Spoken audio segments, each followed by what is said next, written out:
Le 7 novembre 1987, le président tunisien Habib Bourguiba était démis de ses fonctions. Oui, la raison invoquée par le Premier ministre de l'époque, Ben Ali, était la sénilité supposée de son prédécesseur, considéré jusque-là comme le père de la nation. Ben Ali est devenu depuis le nouvel homme fort de la Tunisie et le pays s'apprête à célébrer l'anniversaire de ce que les Tunisiens appellent parfois le coup d'État médical. Les rues de Tunis et des autres villes du pays sont pavoisées de portraits de Ben Ali et partout des banderoles proclament que le président sera toujours le meilleur choix en 2009, anticipant une candidature de Ben Ali pour un 5e mandat présidentiel consécutif.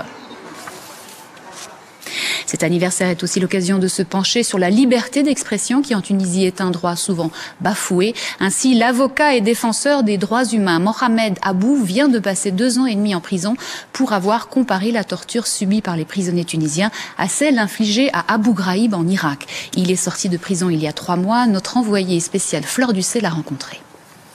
Mohamed Abou, vous êtes le symbole, l'incarnation de l'opposition en Tunisie. Vous avez passé 2 ans et demi en prison pour avoir exprimé librement votre opinion. Alors, quel regard portez-vous sur ces commémorations des 20 ans au pouvoir de Ben Ali? Lorsqu'on connaît que le régime tunisien évoque toujours ses qualités, ce qu'il a fait pour l'économie, pour le social, pour les libertés, etc. Et il ne cesse jamais de parler de ça. Il ne fait que ça. Il ne parle que des droits de l'homme, du respect des droits de l'homme, de la démocratie, etc. Et le même jour où il parle des droits de l'homme, du respect des droits de l'homme, il ne fait que les transgresser dans la rue. On a vu des répressions que même sous Bourguiba, on ne les a pas vues.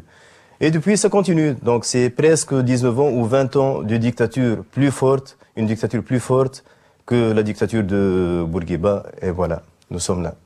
Mais est-ce qu'on peut dire qu'en Tunisie, la démocratie est réellement possible? Alors, qu'est-ce qui empêcherait la démocratie?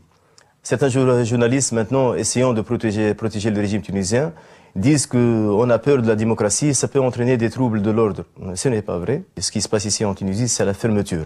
Donc, on oblige les gens, lorsqu'on lutte contre des gens comme nous, on les tabasse dans les rues, on essaie de les appauvrir, toucher leur famille, menacer leur famille, etc. Donc, à mon avis, c'est le régime tunisien qui pousse, par sa fermeture, les gens à la violence.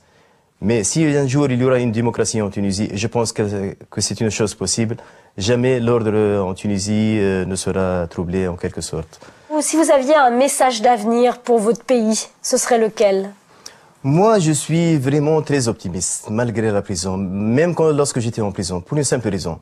Maintenant, nous recevons presque 6 millions de touristes alors que nous sommes seulement 10 millions de citoyens en Tunisie. Donc nous avons appris à vivre avec les autres, les écouter, comprendre l'autre, etc. Donc, à mon avis, c'est le pays de la tolérance, du moins par rapport aux autres pays arabes. Mohamed Abou, grand merci.